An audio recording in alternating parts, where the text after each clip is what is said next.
Assalamualaikum warahmatullahi wabarakatuh. Bismillahirrahmanirrahim. Alhamdulillahi rabbil alamin. Wassalatu wassalamu ala asyrafil anbiya'i wal mursalin wa ala alihi wa sahbihi wa man tabi'ahum bi ihsanin ila yaumiddin. Rabbi shrah li sadri wa yassir li amri wahlul 'uqdatam min lisani yafqahu qawli. Amma ba'd. Alhamdulillah, syukur kita kehadirat Allah Subhanahu wa taala. Takdir Allah yang sejak azali Allah taala zahirkan, Allah taala jadikan kita bersama-sama sambung belajar ataupun ulang kaji ilmu fikih khasnya dan ilmu agama yang lain amnya. Seperti biasa kita mulakan dengan selawat Ibrahimiyah. Kita baca sama-sama. Allahumma salli ala Muhammad wa ala ali Muhammad kama sallaita ala Ibrahim wa ala ali Ibrahim wa barik ala Muhammad wa ala ali Muhammad kama barakta ala Ibrahim wa ala ali Ibrahim fil alamin innaka hamidum majid. Alhamdulillah, yang berusaha Tuan Pengerusi Surau Al-Ihsan Kampung Senaran Baru, yang dihormati Tuan Timbalan Pengerusi Surau, Barisan AJK Surau, yang dikasihi tuan-tuan imam, tuan-tuan bilal, muslimin muslimat yang dirahmati Allah Subhanahu wa taala. Baik, kita dah habis membaca kelebihan ilmu dan ulama daripada kitab Al-Jawharul Mahbub wa Munabbihatul Qulub bagi Syekh Ali bin Abdul Rahman Al-Kelantani, ulama Kelantan, yang telah beliau nukilkan daripada kitab Lubabul Hadis, kitab Sarifati Hadis, karangan bagi Syekh Al-Alim Al-Alamah Jalaluddin Abdul Rahman As-Suyuti atau Imam Suyuti. Jadi kita ulang balik daripada awal. Allah Ustaz, saya ulang aja. Yang pertama akan diulang selagi mana belum hafal. Dah hafal? Belum Ustaz. Belum, kita hafal. Saya dah hafal semua Ustaz. Dah hafal, alhamdulillah. Kita pastikan setiap yang kita hafal tu sampaikan pada yang lain. Ustaz, dah sampaikan? Belum Ustaz, kita sampaikan. Dah, alhamdulillah. Ada yang jawab dah. Jadi kalau dah hafal, dah sampaikan, diulang balik pun tak ada masalah. Sebab ilmu yang namanya ilmu tu bila diulang-ulang dipanggil zikir. Zikir tu mengulang-ulang. Baik, bermula bab yang pertama pada menyatakan kelebihan ilmu dan ulama. A'udzubillahi minasyaitonirrajim. Bismillahirrahmanirrahim. Yarfa'illahu alladhina amanu minkum walladhina utul ilma darajat. Sadaqallahul azim. Artinya lebih kurang, mengangkat oleh Allah Ta'ala akan mereka yang beriman mereka itu, dan segala mereka yang diberi akan mereka itu ilmu beberapa darjat. Suratul Mujadalah ayat 11.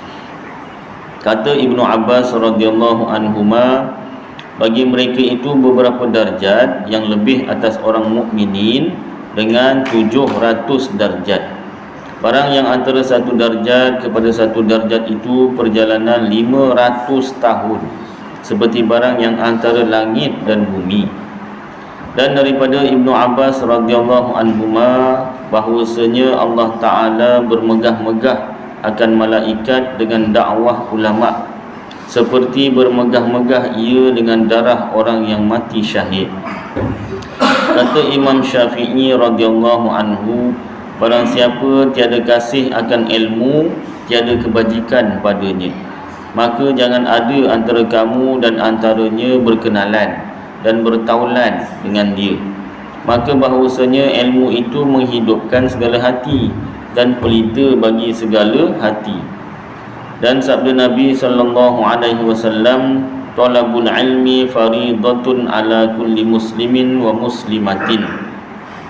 Artinya lebih kurang menuntut ilmu itu fardu atas tiap-tiap muslim lelaki dan muslimah yang perempuan. Dan daripada Sayyidina Ali bin Abi Talib radhiyallahu anhu, man kana fi talabil ilmi kanatil jannatu fi talabihi, wa man kana fi talabihil ma'siyati kanatin naru fi talabihi. Artinya lebih kurang, barang siapa ada ia di dalam menuntut ilmu, adalah syurga itu di dalam tuntutnya, dan barang siapa ada ia di dalam menuntut maksiat, yakni segala jenis dosa, adalah neraka itu di dalam tuntutnya.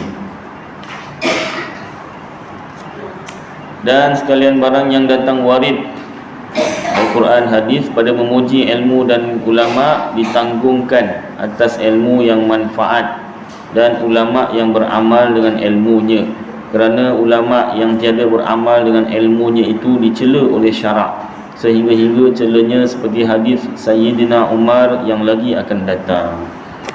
Itulah beberapa kelebihan ilmu dan ulama daripada Al-Quran dan hadis tadi. Mudah-mudahan dapat kita amalkan dan sampaikan insya-Allah.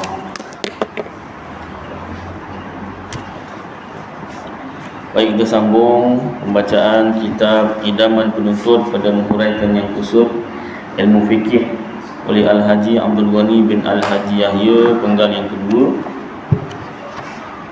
ke surat 71. Ihya'ul Mawad. Perkataan ihya maknanya menghidupkan atau mengimarahkan.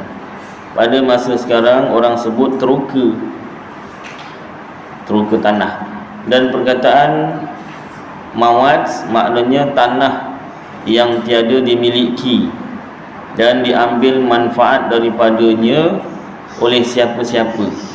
Tanah semacam ini diserupakan dengan orang mati kerana tiada memberi manfaat apa-apa. Daripada maut jugalah. Jadi dia jadi mawad. Menghidupkan atau meneroka tanah yang mati itu harus, boleh, malahan dapat pahala. Sandarannya sebelum ijma' ialah hadis man ammara ardan laysat li ahadin fa huwa haqqun biha. Artinya lebih kurang, barang siapa menghidupkan tanah yang tiada dipunyai oleh siapa-siapa, dialah yang lebih berhak pada tanah itu.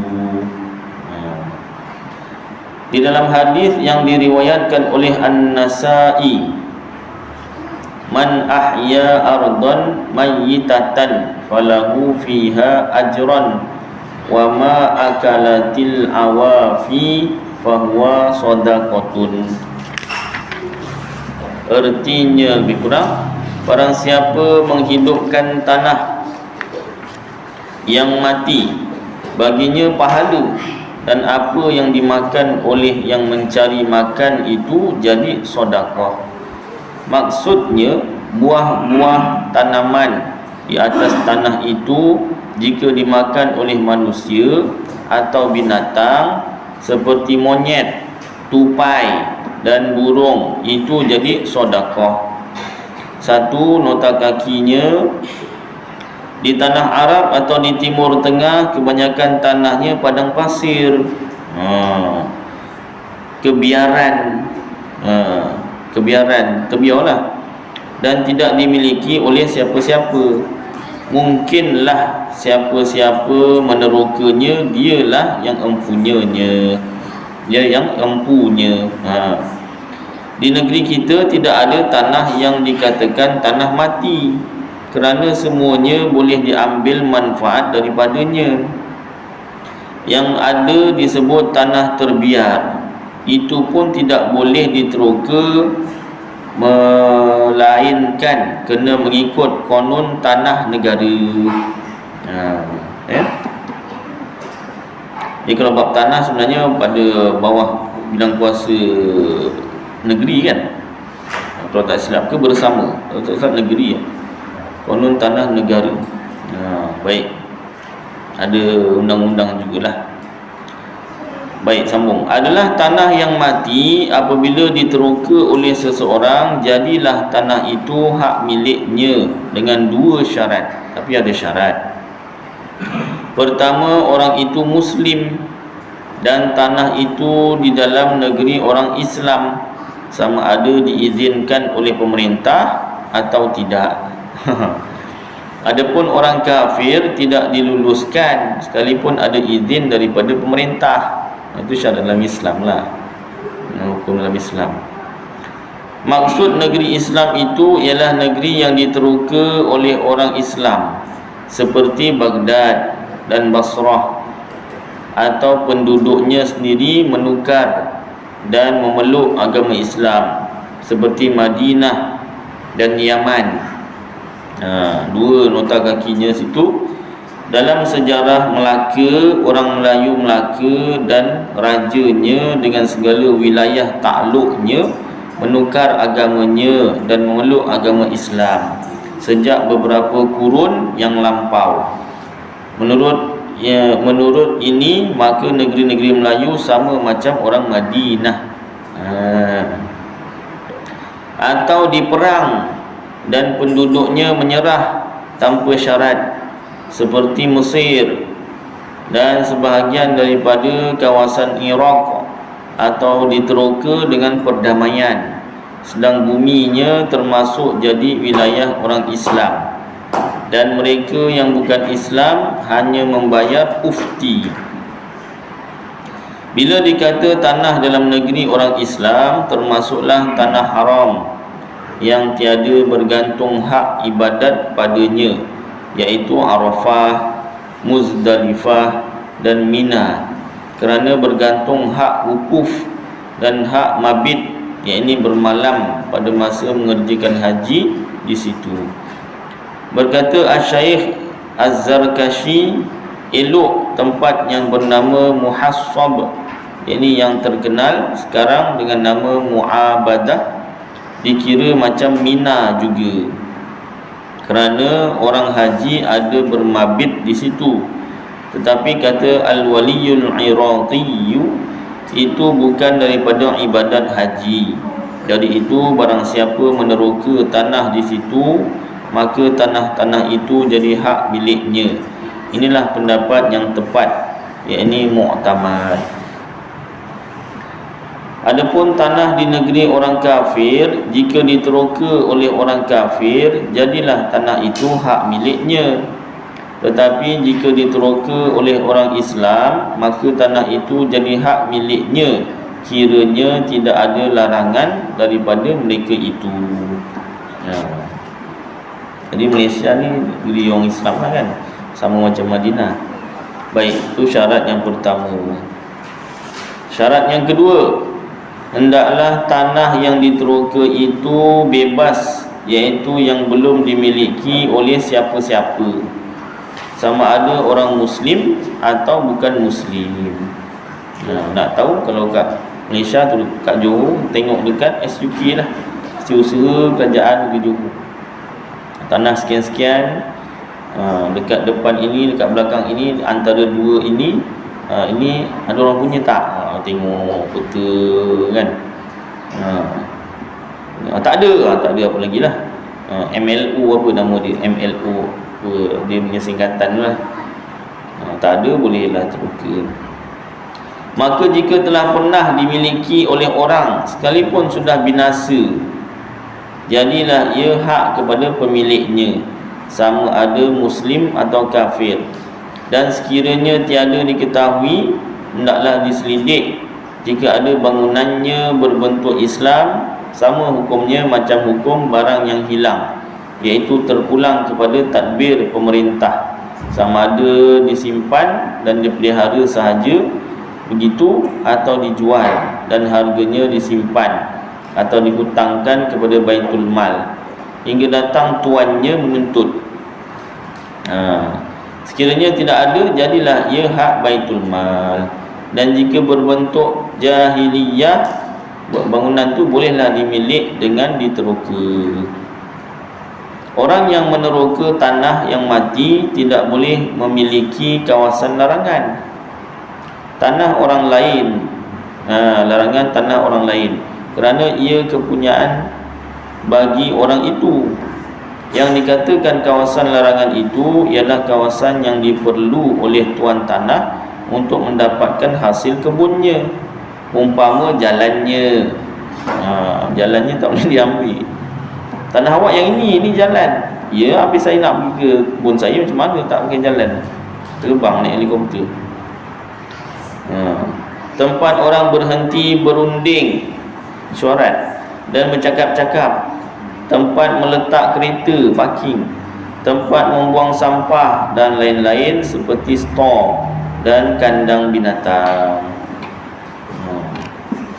Baik, jikalau seseorang telah mula masuk meneroka sebidang tanah mati dengan meletak tanda seperti cacak panjang atau disusun batu atau membuat batas daripada tanah, dikorek longkang lah kan, batas tanah, ditinggikan tanah, terhaklah ia tanah itu, tertegahlah orang lain daripada menerokanya atas tanah itu.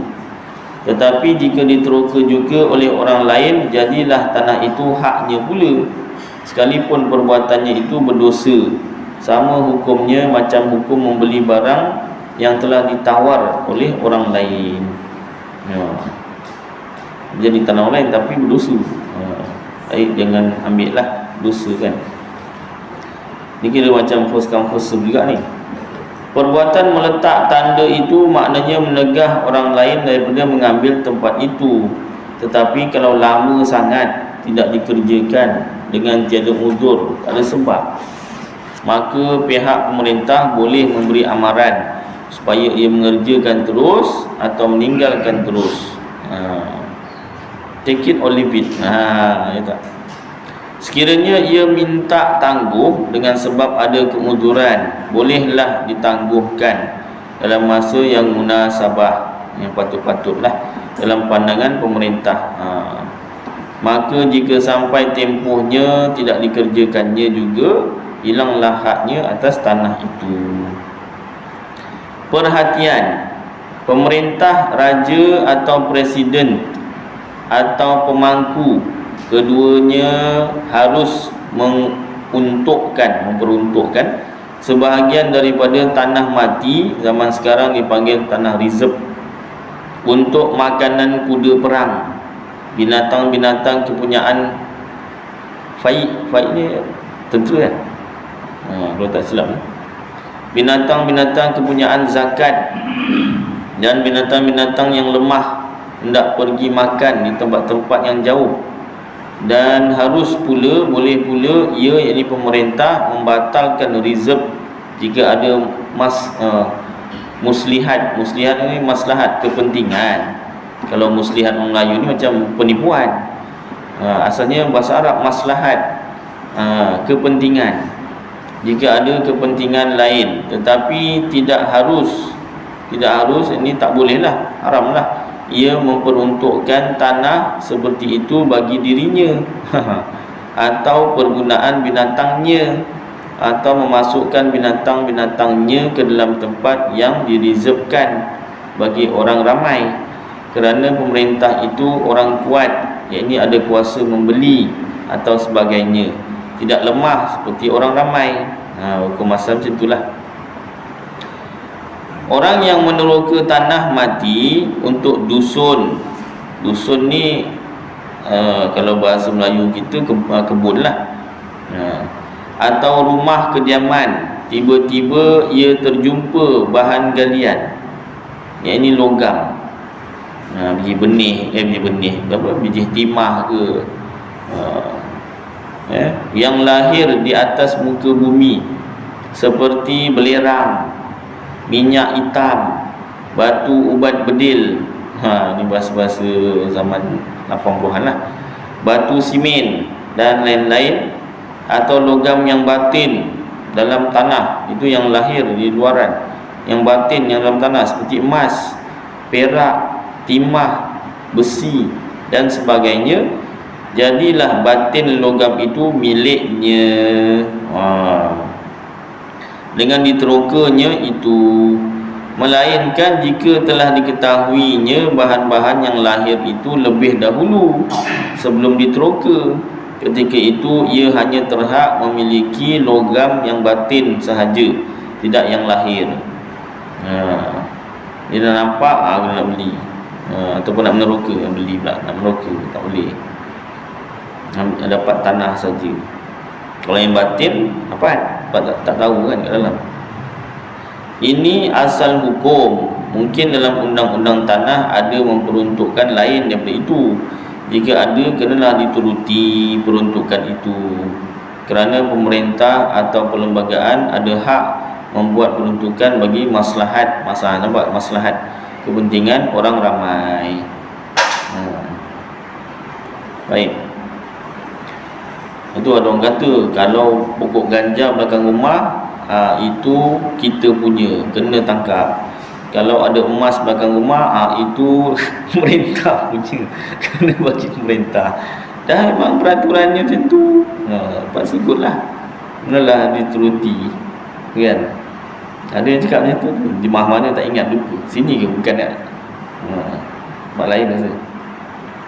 Bual-bual lepas kuliah tu kan, aku cakap kita puas hati betul, agaknya rumah dia ganja agaknya, buat ganja.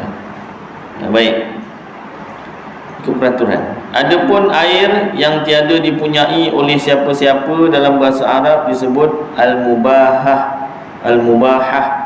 atau disebut air di tempat yang terbuka, seperti air sungai, mata air yang keluar dari celah-celah bukit dan gunung dan sebagainya. Itu ialah hak bersama antara manusia, kerana ada hadis menyatakan an-nasu syuraka'u fi thalathatin fil ma'i wal kala'i wan nari.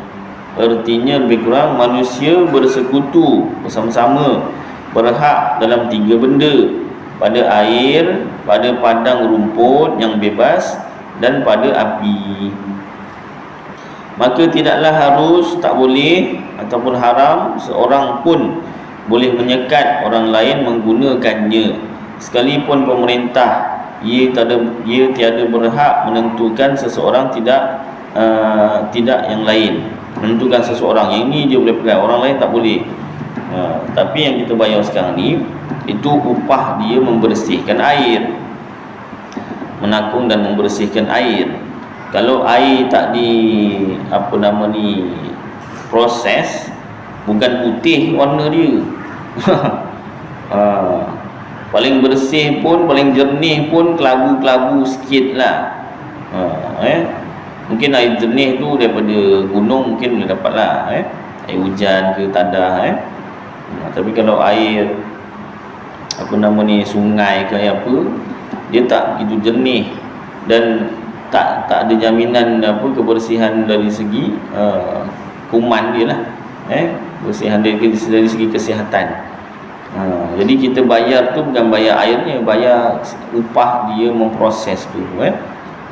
Saya tak puas hati, saya nak sendiri, pulang carilah air sendiri. Dari segi kesihatan, dari segi susah payah tu tanggunglah sendiri kan. Baik, jadi tak dikira menyekat lah. Dia bukan ni orang lain tak boleh, tak. Dia cuma proses. Adapun air dari perigi atau kolam tanah orang, masing-masing itu adalah haknya, itu hak orang lah. Perigi orang tu kat tanah dia. Dan juga air paip yang disediakan oleh kerajaan adalah hak kerajaan bagi maslahat orang ramai, kepentingan orang ramai. Disebut juga Baik, habis tentang teroka. Masuk pada bab al-hibah dan hukumnya. Perkataan hibah itu diambil daripada perkataan hubub, yakni tiupan. Apabila disebut habbar rihu, maknanya bertiup angin. Maksudnya berpindah ia, angin itu, dari satu arah ke arah yang lain. Munasabahlah digunakan hibah itu pada pemberian. Dia hampir sama macam hadiah, tapi hadiah ada maksud lain. Hadiah maksudnya untuk menggembirakan, hibah ni pemberian saja.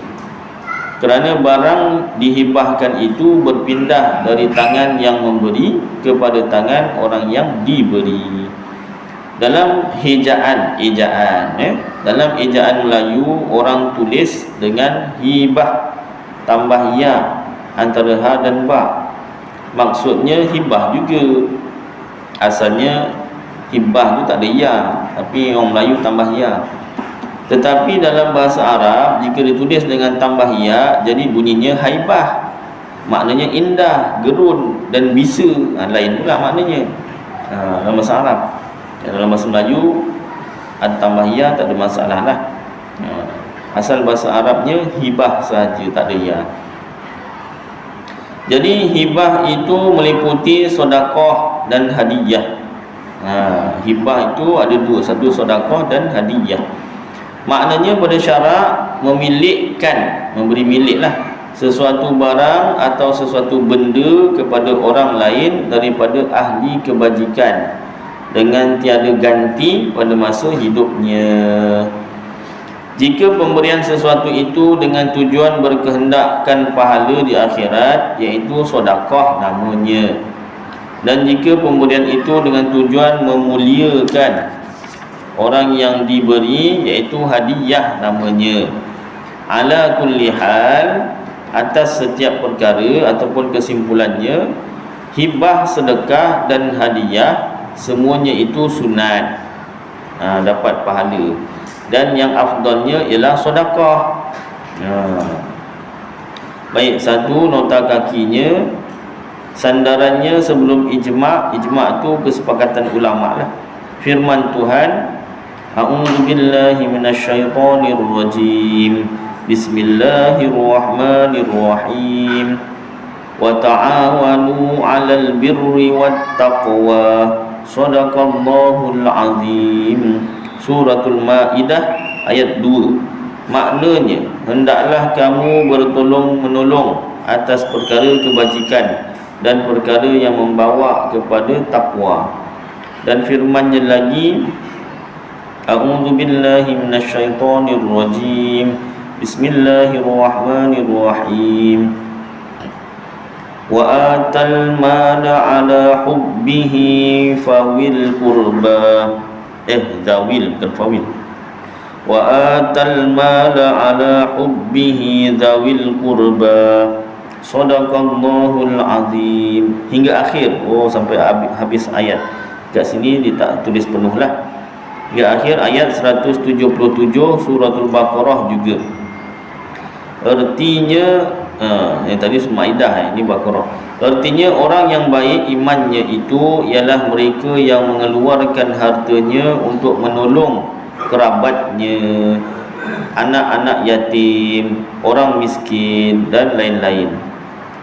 Itu apa nama ni, makna yang panjang lah pada ayat tu. Dalam hadis Bukhari dan Muslim, la tahkiranna jaratun tijaratiha walau firsana syatin. Artinya lebih kurang, janganlah sesuatu jiran itu berasa hina atau enggan hendak memberi benda yang sedikit kepada jirannya, sekalipun seperti kuku kambing. Ini sebagai bandingan sahaja, kerana tidak ada adat manusia memberi orang kuku kambing. Maknanya kecilnya tu macam kuku kambing contoh. Baik, tiap-tiap benda atau barang yang sah dijual haruslah dijadikan hibah dengan syarat ada ijab dan qabul. Seperti berkata pemberi, wahab tukar hadza, artinya saya hibahkan barang ini kepada anda. Atau malak tukar hadza, artinya saya milikkan kepada anda barang ini, atau seumpamanya. Dan dijawab oleh yang diberi seperti katanya qabil tu, artinya saya terima, atau radi tu, artinya saya redalah. Tetapi tidak disyaratkan ijab qabul pada sedekah, cukup dengan diberi dan diambil sahaja. Demikian juga dengan hadiah. memada cukup dengan dihantarkan sahaja dan diambil oleh yang diberi barang itu. Sah hibah dengan disebut umur, seperti katanya, saya hibahkan benda ini kepada anda selama umur anda. Dan kalau ditambahnya cakap, jika anda mati berbalik benda itu kepada saya, pun sah juga. Tapi syarat itu laga, sia-sia. Laga sia-sia. Demikian juga sah hibah jika disyaratkan kawalan, seperti katanya, saya hibahkan benda ini kepada anda untuk anda mengawal dan menjaganya. Jika anda mati kelak, kembali kepada saya.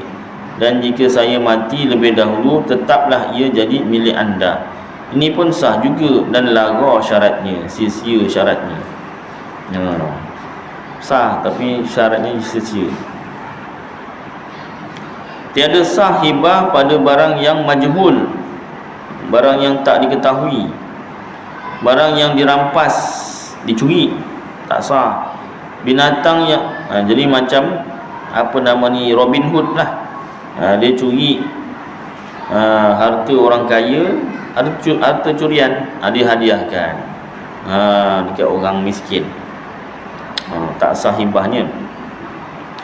Binatang yang telah sesat, tak sah hibah dan seumpamanya. Tetapi sah hibah 2 biji gandum dan seumpamanya, sekalipun tidak sah dijual beli. Kalau hibah ni sikit pun diterima. Kalau jual beli 2 biji gandum tu kecil sangat, nak jual tak patut. Baik, pendek saja bab tu. Masuk pada masalah rampaian, bab lain. Baik, masalah rampaian. Alif ataupun 1, jika piutang, masuk bab piutang ni, melepaskan hutangnya daripada yang berhutang, itu maknanya tuan punya duit lah ni. Tuan punya duit melepaskan, maknanya dia halalkan ni. Daripada yang berhutang, daripada orang yang peminjam, itu menghapuskan hutang namanya. Menghapuskan hutang namanya. Dalam bahasa Arab disebut ibra', bukan hibah. Ada kaitan hibah jugalah. Masalah rampaian. Ibra' bukan hibah.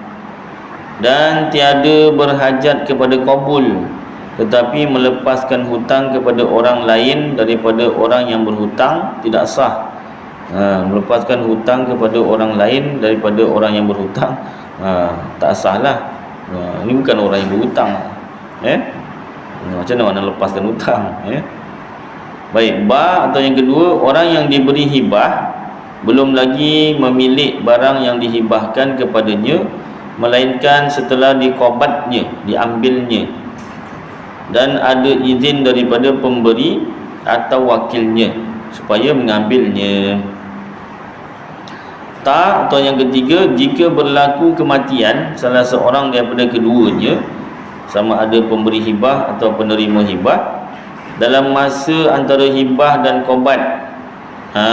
Maksudnya selepas dia lafaz tu nak bagi hibah dan sebelum kobat lah, sebelum terima, maka warisnya mengambil alih tempat salah seorangnya, yang meninggal dunia lah, pada kobat dan mengkobatkan pada menerima.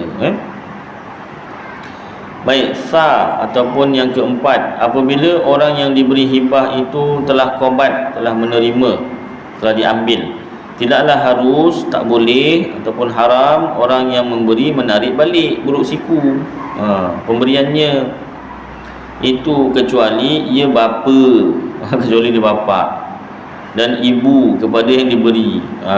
Bapa dengan ibu hibahkan. Jadi dia dah terima, anak tu dah terima. Mana yang ayah bagi tadi minta balik, boleh. Kepada yang diberi atau usulnya iaitu datuk-datuk dari kedua belah pihak, bawahan ataupun atasan. yakni pihak bapa dan ibu, kerana tersebut dalam hadis yang diriwayatkan oleh At-Tirmidzi dan Al-Hakim, la yahillu lirajulin an yu'tiya atiyatan aw yahiba hibatan fayarji'a fiha illa al-walidu fima yu'ti waladahu. Artinya lebih kurang tidak halal kepada seorang laki-laki yang telah memberi sebarang pemberian atau telah menghibah sesuatu hibah, lepas itu ia menarik balik, tidak halal pemberian atau hibahnya itu, kecuali ibu bapa, maka ia boleh menarik balik apa yang dia beri kepada anaknya. Boleh. Baik. Jim, bapa dan ibu atau datuk harus menyamakan pemberian kepada anak-anak atau cucunya antara laki-laki dan perempuan. Bila disebut bapa dan ibu atau datuk, tidaklah termasuk saudara adik-beradik atau bapa saudara dan lain-lain, maka mereka itu tidak boleh menarik balik pemberiannya. Kalau adik-beradik tak boleh tarik balik.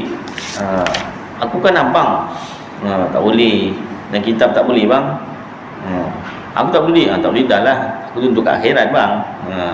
Adik dia belajar, abang dia tak belajar. Contohlah dulu belajar bagus, alhamdulillah. Masuk isya. Azan dulu kejap, ni sambung ni sikit.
حي على الفلاح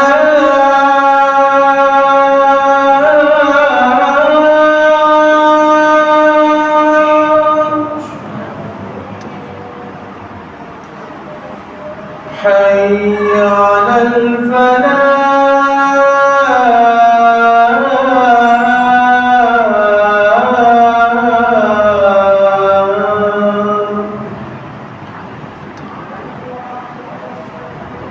الله أكبر الله أكبر لا إله إلا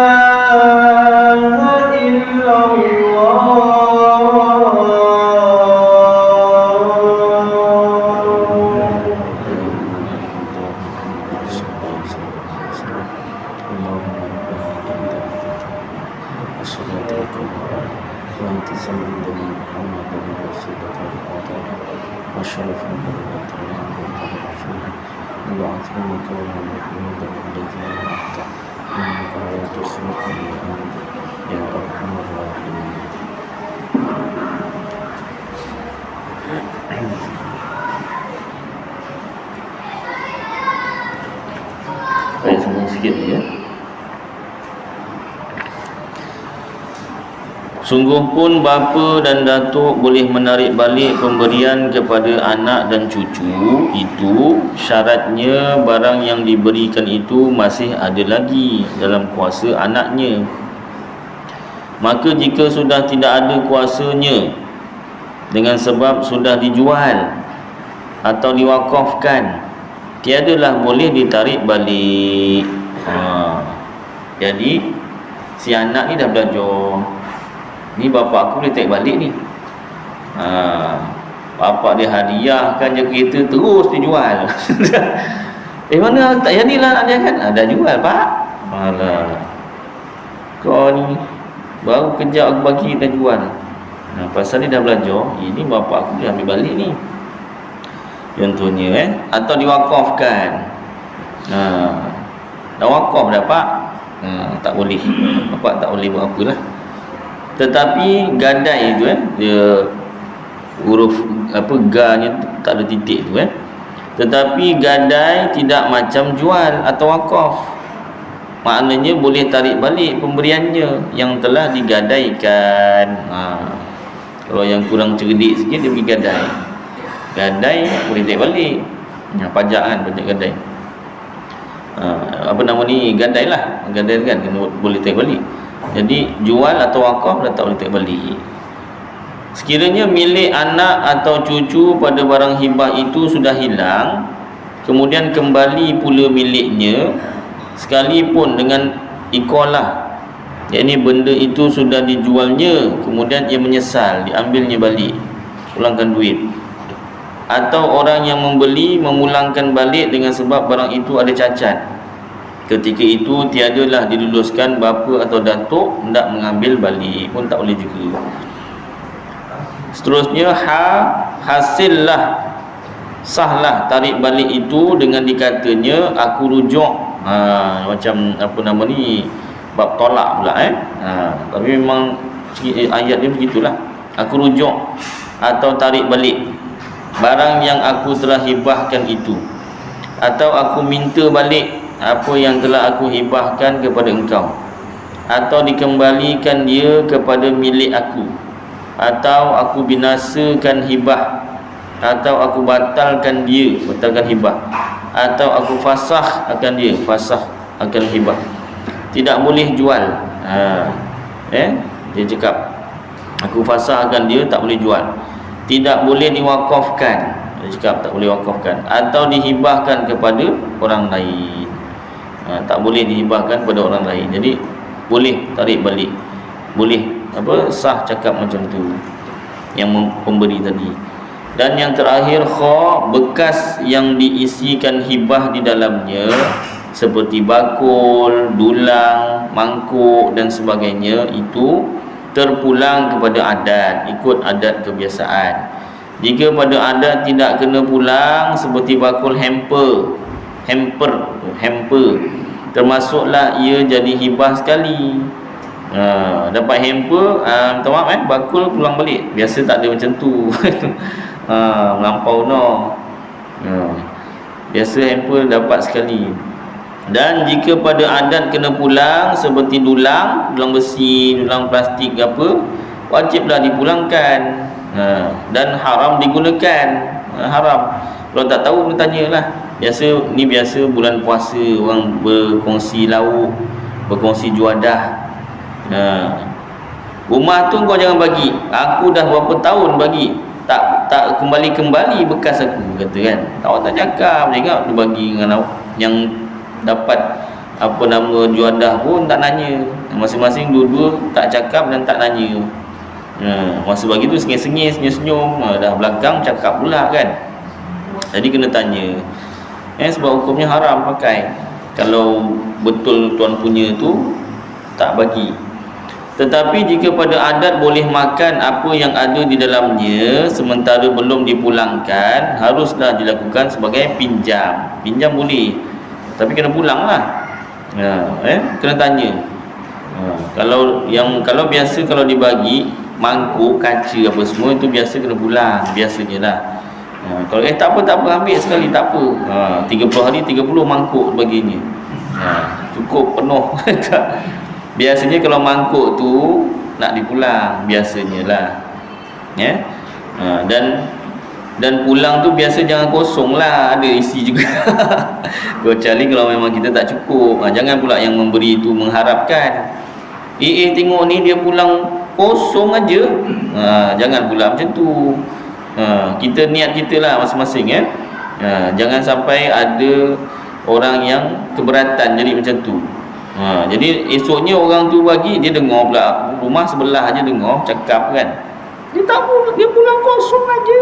Memang dia jerit kuat, memang saja nak dengar. Esoknya dia bagi, tak apa, saya dah cukup dah ni, takut tak habis. Cakap dah, orang tak terima dah. Habis kena peduli. Yang memberi pun kenalah ikhlas. Kalau dipulangkan kosong, tak apa. Nama pun nak bersedekah kan. Kalau apa nama ni, lagi satu nak senang bagi Tupperware tu kan. Jadi Tupperware yang apa nama ni nipis tu, tu bagi terus. Cakap sekali, ni ambil semula, tak apa, bekas-bekas pun sekali ambil. Jadi senang. Dia nak bertanya pun malu. Apa nama, kita pun tak nyimpan hati tu, tak menyimpan apa-apa kan. Baik, pinjam boleh, kena pulang. Kalau tidak, kenalah salin serta-merta dan dipulangkan. Jadi bab pinggan mangkuk ni tuan-tuan nampak kecil je, tapi kena hati-hati. Kita nak beramal asalnya nak bersedekah, tapi kalau apa nama ni jadi tak tunaikan hak betul-betul, tak tahu hukum, boleh jadi bergaduh, boleh jadi berdosa lah. Yang pertama, pemberilah. Kalau kita nak berkongsi juadah, cakap dengan yang kita nak beri tu, ini nanti mangkuknya minta balik cakap je tak apa kan. Kita contoh macam saya kan, bukan kaya sangat, mangkuk itulah satu mangkuk. Ada lebih sikit juadah lebih tu pun orang bagi. Kalau makan sendiri tak habis, jadi bagi orang. Bagi orang cakap, minta maaf nanti mangkuk minta balik dia pun tak kisah, boleh kan. Yang menerima pula, kalau orang yang memberi tu tak cakap, tanya, minta maaf, tanya ni mangkuk nak lagi, nak balik, kan, tak salah tanya, tak ada masalah. Ya saya. Itulah kalau apa nama ni, dalam kitab ni disebut kalau sebagai pinjam boleh. Dia kata kat sini. Dan kita belajar kemarin tak boleh pakai kan, walaupun pinjam, tapi apa nama ni boleh juga kalau nak selamat. Pinjam kena lapas. Lapa kena pinjam, kena ada izin kan. Nak selamat yang menerima juadah tu kena, ini mangkuknya saya pinjam boleh, rumah saya tak ada mangkuk. Contoh. Kesian, ya betul lah. Memang kesian. Kita yang memberi pun kenalah lapang dada, ya tak? Kita pun tahu keadaan dia kan. Cawan sompik pun tak ada rumah dia, tak apalah dia nak pinjam. Habis macam mana nak makan mi apa nama ni, mi Singapura berkuah contoh kan, mi hun sup ke apa, dia tak ada mangkuk, kita bagi dengan mangkuk, mangkuk pulang ya. Dah orang tu nak makan jaga, jap guguk dia buka puasa masa tu juga, dah payah pula kan. Jadi contohlah ni, contohlah situasi lah kan. Jadi apa nama, nak pinjam tu kena lafaz juga, betul. Boleh pinjam tapi kena lafaz. Maaf ni saya pinjam mangkuknya kejap ya. Tak apa, pinjamlah. Kena sebut juga tak apa tu, tak apa pinjam. Tak apa dia ingat tak apa ambil terus. Pun jadi masalah juga kan. Memang kena cakap, kena ayatnya ayat penuh terus. Dia tak boleh ayat singkatan, tak boleh. Boleh pinjam, nanti pulanglah, tak apa. Kan. Pulang tu basuh lah. Jangan pula minta maaf saya tak ada sabun kat rumah. Itu dahsyat sangat. At least bilas lah sikit ya. Baik, jadi apa nama ni, bab apa nama ni bekas ni tuan-tuan, hati-hatilah hati-hati, boleh jadi dosa kalau kita tak tunaikan hak ni betul-betul Jadi cukuplah kadar ni, mudah-mudahan apa yang kita baca dan dengar jadi manfaat untuk saya dan tuan-tuan, dapat kita amalkan dan sampaikan insya-Allah. Aqulu qawli hadza wa astaghfirullahal azim li wa lakum wa lisairil muslimina wal muslimat wal mu'minina wal mu'minat wastaghfiru fa ya fawzal mustaghfirin wa ya najatat taibin. Wa sallallahu tabaraka wa ta'ala ala khairi khalqi sayyidina maulana Muhammad wa ala alihi wa sahbihi wa baraka wa sallam. Subhana rabbika rabbil izzati amma yasifun wa salamun alal mursalin walhamdulillahi rabbil alamin. Taqabbalallahu minkum.